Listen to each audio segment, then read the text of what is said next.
you got there, Yuli? Timmy? Hi, Timmy. How's his nose look?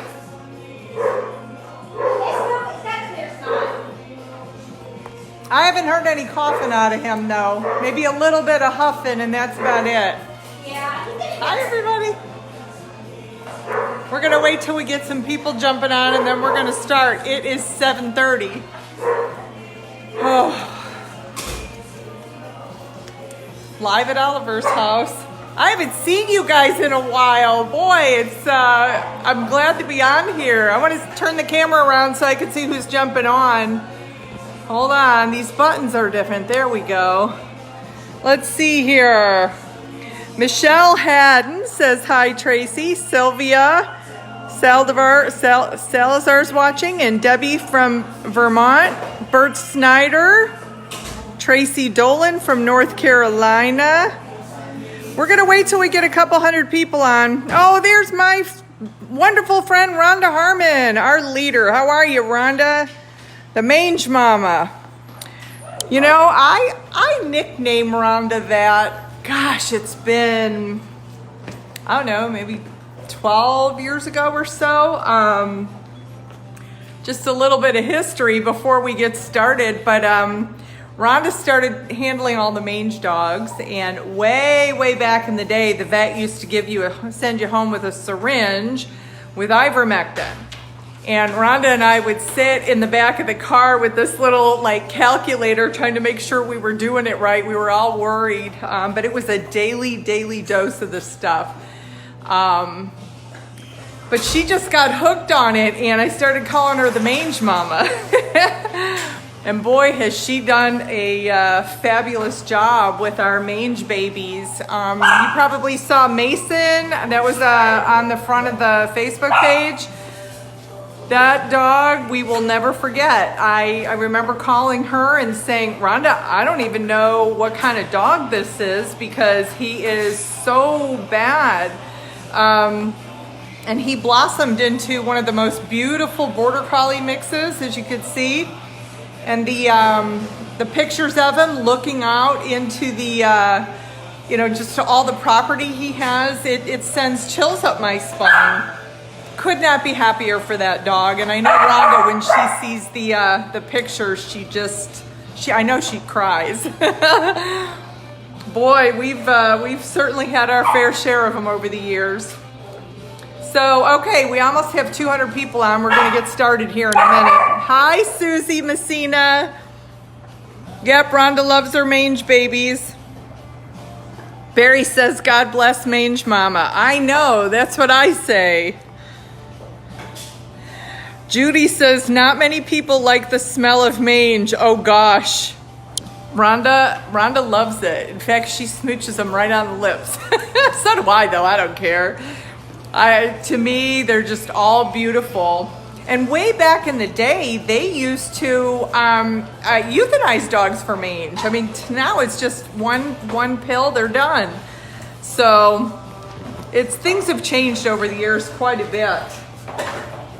And I couldn't be happier, because now when you go into a shelter and see a dog with mange, it's like, that's something we can take care of. It's just an easy fix. So, okay, guys, so we have 200 people on, and we're going to get started here.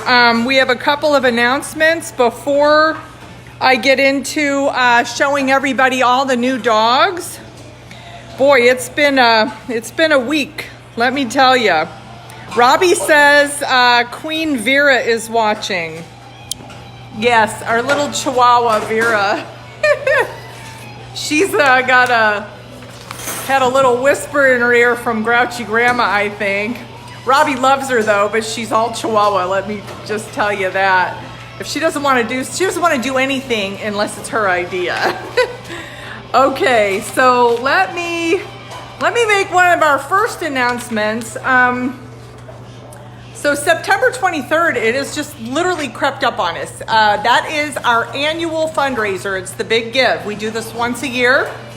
As you probably noticed, you can come to our page and you're never going to see us posting, all the time like, hey, fund this dog, or we need money for this or that. We don't do that. We want you guys to visit our page and just, you know, feel good every time that you come here.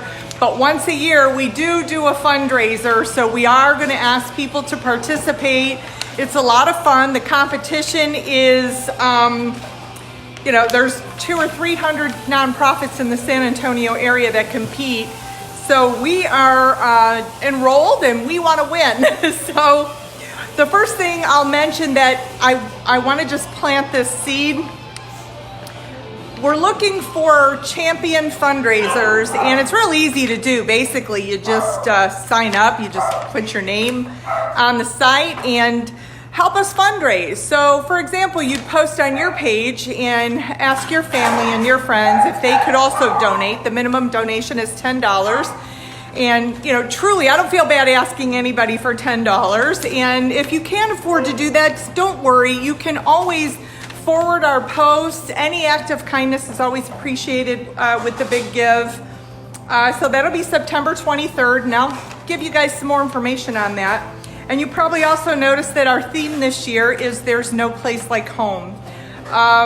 We started thinking about this, and if you stick around to the end of the feed, I'll tell you a little bit more about why we chose that. But the main reason is, for the dogs, there is no place like home. Our place here is a wonderful rescue. They get love, they get the best food, they get, you know, attention here, medical care, but it's not a home. We want all of the dogs to be in homes because, again, there is no place like home. So, okay, so that's September 23rd. Now, exactly 1 month later, October 23rd, we are going to be in Willow Grove, Pennsylvania. We did switch it from Plymouth Meeting because there's apparently some road construction around there that's going to make it very difficult for people to actually get into that area. So we've switched to Willow Grove, and we'll be filling up the van soon for that. Now, I have a surprise guest who's going to be going with me. Well, we're still looking for one other driver, so we haven't really figured out who that driver is, but Big Rick is gonna go. I'm gonna have a bodyguard on this one. So we're gonna have a lot of fun. I've traveled with Big Rick before on transport, and he is fun, he's helpful, I feel safe. So we'll see who the third driver is gonna be, because this is a long trip, and I'm not the best long distance driver. And so we need 3 of us to kind of do this thing, and we're gonna go straight through, because as you know, I don't stop. I don't sleep in hotels on these trips. I sleep in the van with the dogs, we all do. I don't wanna leave them out of my sight. I'm one of those mother hens. So that'll be October 23rd. We're really excited to be going back there because, number one, I'm also gonna get to meet Addie. Addie's a little girl that her family adopted from us a few years ago. Susie Messina's in that area, Sally. There's just so many people that I have not seen, and a few I've never met that I'm gonna get to see when I go out there. So it's gonna be a really, really, really exciting trip. Okay, so let's mention one more thing about the Big Give, and I don't wanna get anybody, have anybody feel deflated, because I did for about 5 minutes, but I'm not anymore. So I did get some bids that came in, and my jaw dropped, right? The building's gonna cost a lot more than what I thought. So I went into the bathroom, put my head in my hands, and went, oh my gosh. But only for a couple minutes, because anybody who knows me knows if you put a roadblock in front of me, I'm gonna step my game up. In fact, I might step it up 2 or 3 notches to be able to handle this, because the building cost on this new building is gonna be close to $1 million. Now, don't get worried about this, because we're gonna do it in stages. That's the only way to tackle something like this. So our first phase of this is I have to get roads back there. I have to get water, I have to get electric. And that first phase is gonna be $250,000. So that is gonna be our target number for the Big Give. Now, we're not starting from zero, so I don't want anybody to go, oh my gosh. Now remember, last year was our first year. we raised $87,000 our first year with the big give. So this year, even though that number's large, I'll be telling you next week how much we're going to be moving over from our first big give to this campaign, so we can not start with zero. And this is the exciting part. And I'll have this final next week, and I'll make a big announcement on it next week. We do have a matching donor. I don't have all the details yet, but I know it's going to be an anonymous donor. So I don't want you to be too concerned about that $250,000 number, because we're not starting from zero. We're going to have some help. And Rhonda and I have been saving. We did very well in that big give last year, so we're going to be moving some of those funds over. So it's going to be exciting, and I'll tell you a little bit more about it next week when I have everything kind of like finalized, okay? Okay, because you know something? You know, I haven't told anybody this yet, but I started running again. I used to be an avid runner like every day, and I haven't been doing it. You know, again, I handle a lot, so my excuse has been, oh, I'm just too busy. Well, I need to do it because it makes me feel better, and I'm able to handle more when I get out there and I pound the pavement. And while I was running today, I realized, you know, the goal on this big give and that shocker about the cost on the building, it reminds me a lot of running. Because, you know, this whole month, you know, that I've been running with this great habit of mine again, it's very mental. So as I'm running, for some reason, for the past month, I've stopped at the same place for the past month. And mentally, I tell myself, oh my gosh, I just can't go anymore. Well, that's a lie. And it's all right here. So today, this morning, when I went out for my run, I said, I'm not going to stop there. I am underperforming. I know that I can go further than what I'm doing, and I'm going to push it. And boy, as soon as I hit that spot where I normally would have went, oh good, I get to stop, let's go home, I kept going. And guess what? Didn't bother me at all, because it's all right here. So is that number. This number right here, this $250,000, all that is, it's a number. And I realized that I had been comfortable in my head with this new building being about $500,000 or $600,000 total. And now that it's more, I got very uncomfortable, just like on my runs. I'm not going to allow that. I'm going to step up my game, and we're going to make this happen. I promise you, we're going to get this first phase done, and we should be able to start it by the end of the year. So that being said, stick around. We're going to go look around at the dogs. Wait till I show you some of these new babies that we have here. And at the end, I'm going to tell you something funny about our theme. There's no place like home. So hold on here. Wait till I show you guys. Now, this one, look at this gorgeous, gorgeous golden retriever. He's chewing on a bully stick, so he's a little busy right now. But this is Theodore. And Theodore was stuck down in one of the border shelters. And if you could pet him, you would be upset because you would feel scabs all over his body. I don't know how a dog like this ends up in a shelter. He, to me, looks like a purebred golden retriever, and has just a wonderful temperament. Now, he is heartworm positive, but that's okay. We'll treat that. I just wanted you to see how beautiful he is. And boy, is he into that chewy. And he loves water, by the way. So if you squirt him with a water hose, he'll jump up in the air. He'll roll around in it. He gets along with all other dogs and loves people. He's got your typical golden retriever personality. He's going to make somebody a wonderful, wonderful, wonderful pet. And then we've got my hunka burning love right here. He says, wait, you're talking about me? This is our Moose.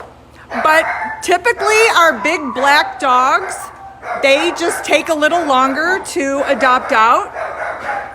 Moose is, hey, let's not do that. Moose is 80 pounds and he's all muscle. Yeah, I'm talking about you, Moose. Look at him smile. Oh, I love this dog. I will tell you, he's gonna require a stronger handler. Moose is one of those dogs that will watch your house like a hawk. He loves people, but if somebody new comes in, he's going to let them know that, hey, you know, you need to properly introduce me to your friends. He gets along with other dogs. He loves the ladies. He plays with Theodore. He likes to play a little rough, so he is missing Nala, but we're still looking for a home for him. And if you remember right, he came in with Rigby. Rigby is an older black dog with Chagas disease that's in a foster home right now with children, and they absolutely adore him. They can't keep him though, so we are still trying to find a home for him. We'll have an updated video on him shortly. Okay, and then look at, this is Lilo. Lilo is from a private rescuer down near the border, and she came in with Stitch. Now, this is a very unlikely pair. Stitch looks like a blown up Frenchie, supersized. Look at, they're all busy with these bully sticks. And Stitch is all muscle. He's a good boy, loves people, gets along with other dogs. He loves Lilo. Just a good dog. They both came in from a private rescuer. Unfortunately, somebody was gonna shoot these dogs, which tends to be very common here in Texas. When they can't find somebody or a place to take them, they handle things themselves here, which is awful. So, and then we have another black beauty over here, and everyone knows that I have a soft spot for the underdogs. We have another black dog, and this is Harriet. And you're probably not going to be able to see, but Harriet has a very deformed little eye, and she was turned into the Palm Valley shelter. Her eye, it's going to be hard to see. Yep, there you can see her little eye. She was turned into the Palm Valley shelter by the owner, and they told the shelter that her eye was due to her mother. Apparently they've had her since she was a baby, and the mother did something to the eye. So she also has a little bit of I would call it a hitch to her giddy up. When you watch her walking from behind, she has her back legs turn in a little bit, but you would never, there's nothing wrong with her. She doesn't need a surgery or anything like that. This is just the way she is. But talk about a heart of gold and a fabulous temperament. I'll tell you, I really, really wish people could come here and see, all of my dogs, because sometimes, I know when you're looking at dogs to adopt, we're all attracted to different dogs. Some of us like the cute fuzzy ones. I love all of them. So the beauty of a black dog to me is just as special as a little cute one. I had a black dog growing up as a child, and she was my best friend. So anytime I see one in the shelter, I want them. So that's Harriet. Now let me show you Flo. I don't know if we have any runners on here, but let me just tell you this. This dog has got so much energy. She is going to make somebody a fabulous hiking or running partner. She just has endless energy, and she's very smart too. So if you're looking for a running partner, this might be a really, really, really, really good choice. Hey, I'm going to put this down. He sees her chewy. He finished his. That's Flo. Okay, and then look at this over here. We have Jimbo. Hi, Jimbo. And you want to know why I named him Jimbo? Because guess who brought him to me? My friend Jim, who used to be Grouchy Grandma's boyfriend. He found this dog, all ridden with mange. He's a really, really, really good boy. And I told him, I said, he can come here. So look at him. Just a beautiful, beautiful dog, roaming the streets of South Texas in a rural area, so he may have been dumped, we don't know. But he's been an absolute doll here. He's a good boy. He gets along with everybody, and his skin is healing up nicely. So, yes. Oh, let's see here. Okay, now we're going to go into here. Wait till I show you our Leonard. Hi, Leonard. Oh, hi, sweetheart. He doesn't like this cone, but let me just say, he's got these drain tubes in. Oh, honey, I know. Oh, let me just tell you, I love this dog. Oh. So for those of you new, Leonard came in from one of the holding tank shelters, and oh, there he is. Oh, honey, I know. This one bothers me. He was turned in after being attacked by a dog, and the owners did not want to take him in, didn't want to spend the money on the medical bill. Now, I know that some people can't afford those things, but let me just say this. If you met Leonard, just like when Dr. Bowman met him and her staff, he warms your heart. I mean, the thought of him just being taken in because he was injured, I start tearing up when I think about it, because he's just that nice of a dog. Just sad. So, but you know what? We're not going to look back. He's here now. He is Chagas positive too. So not only was he, out running around where he could get attacked, he has Ehrlichia, which is a tick-borne illness, and Chagas disease. So it appears that he was an outside dog. Very common here in Texas. So, and I think he's a purebred schnauzer. Look at that little dock tail and heart of gold. He's wonderful. And then we have Timmy over here. Hi, Timmy. What you doing? Hi. Oh, he looks to me like a little Shiba Inu or something. He's cute as a button. He's from one of the holding tanks down there, and he was very scared when I took him out of there. I was a little worried, but he's fine. And look at our latest. This is our Craigslist dog. He just came in. Hi, sweetie. Oh, yes, I'm talking about you. I know. Being advertised on Craigslist. Oh, well, he won't ever have to go through that again. We'll find him a nice home. Yes. Okay, and this is Josephine. Hi, Josephine. How are you? And this is Napoleon. So the last time I saw you guys on here, I named them both. I had these two Shih Tzus at my house, and I got the Shih Tzus mixed up. This is Josephine, and this is Napoleon. The Shih Tzus that are at my house that are now in foster care, that was Romeo and Juliet. So here we go. Look at this one's little mouth. Hi, sweetie. Underbite. Cute little underbite. These are the two dogs that my friend Rick, Big Rick, was watching for me. Yuli, can you take out the Craigslist dog? Let him out. Okay. Now, this is Clyde. He's a cute little Chihuahua. Now, let me tell you why I named him Clyde, because this is pretty funny. Yeah.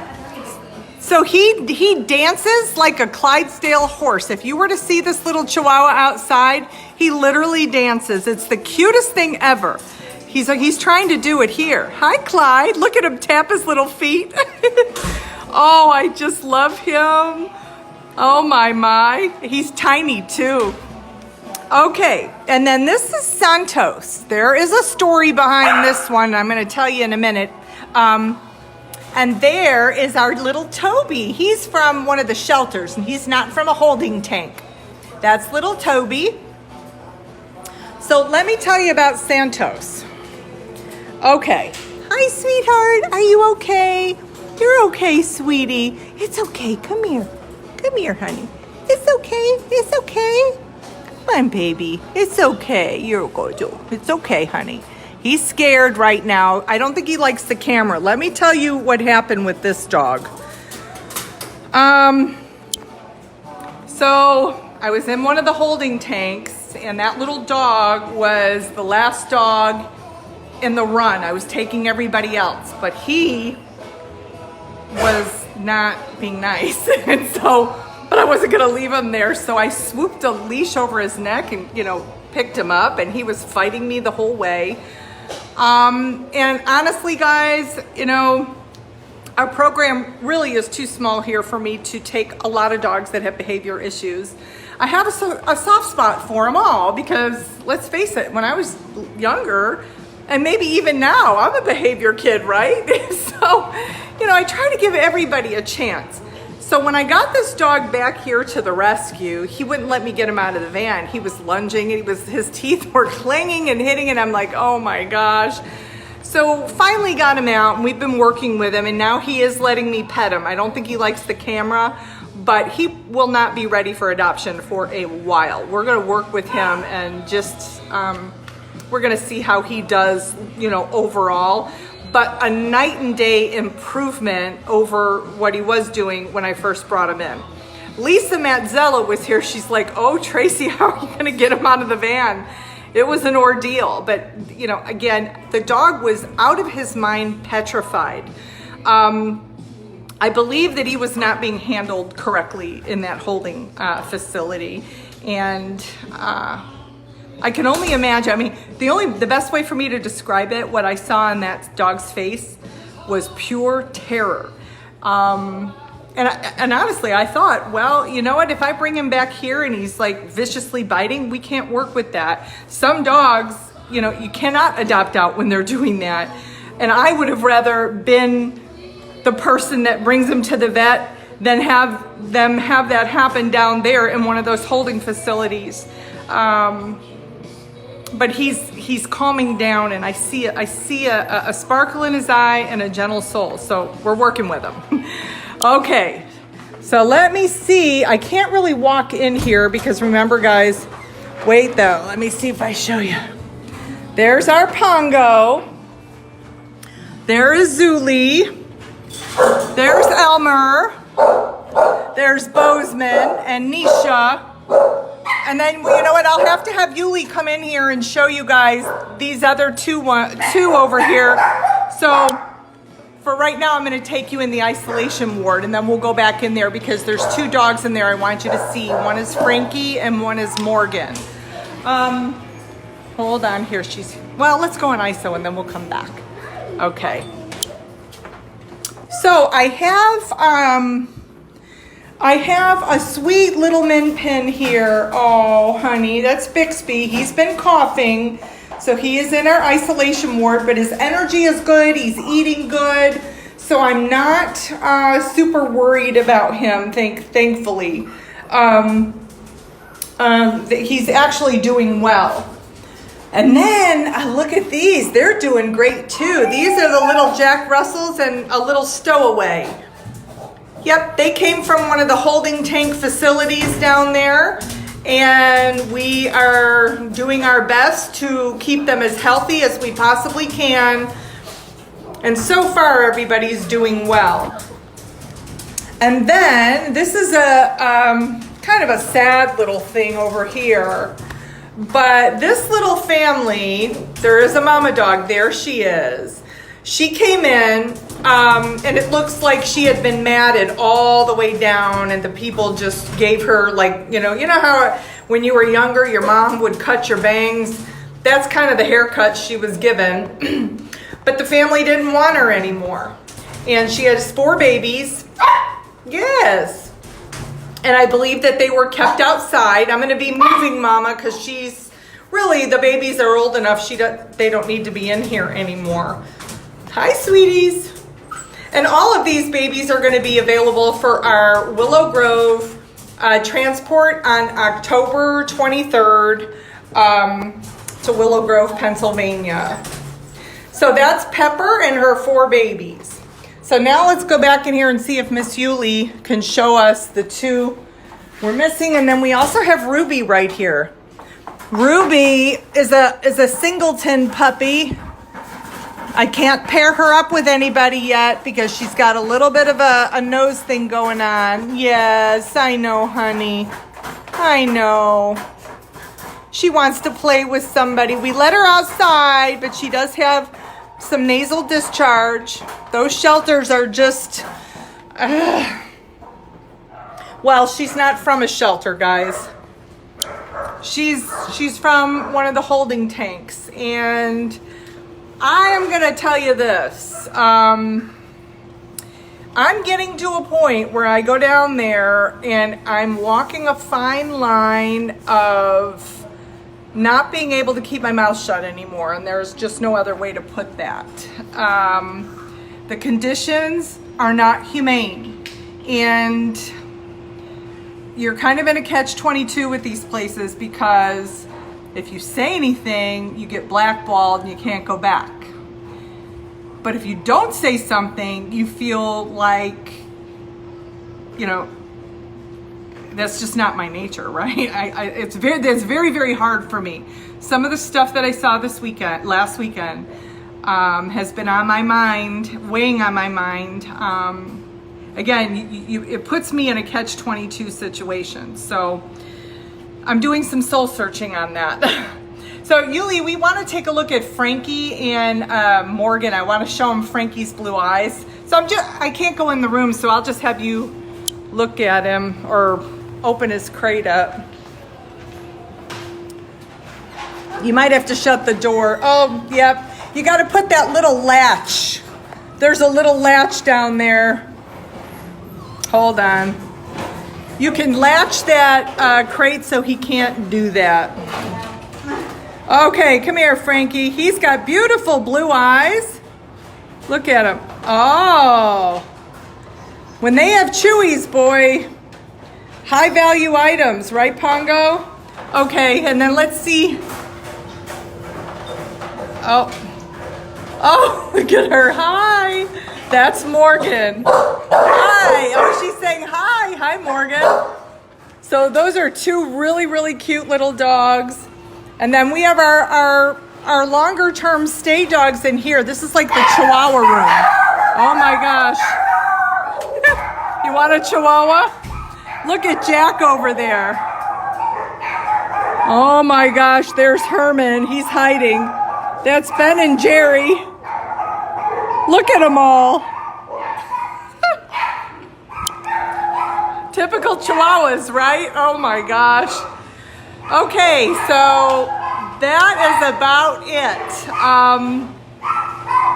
Don't forget the big give. There's no place like home. And here's our, for those of you who want to stick around and hear why Rhonda and I called the campaign this, I thought it was pretty funny. So the last 2 years, you guys know, it really has felt like we've been in the Wizard of Oz, right? Everybody wanted Dorothy's ruby red slippers. But you know what? In the end, she got to keep those ruby red slippers because there's no place like home. And along the way, boy, did she meet a cast of characters. She met people with no heart, people with no courage, and people with no brains. The dog pulls back that curtain at the end, and what does he find? But a Wizard of Oz that's a big phony. Well, we're the new Wizard of Oz with our new organization. And looking back at all of that, you know, we're just gonna, you know, again, we're doing our best to just kind of laugh at it now because there's nothing more that we can do. But nothing stopped Dorothy. Just remember that about the movie. No matter what happened, they even had the Wicked Witch of the West sent her flying monkeys in to steal Dorothy's dog, if you remember right in the movie. But that didn't stop her. She went after her dog, and she triumphed in the end. And in the end, she ended up doing what she loved, which was being with her family and friends. So again, there's no place like home. We thought it was a real appropriate campaign, puts a smile on our face. And we're just excited to be campaigning with all of you. So I'll keep you posted on the champions for the big give, and we'll be in touch real soon, okay? Talk to you guys later. Bye.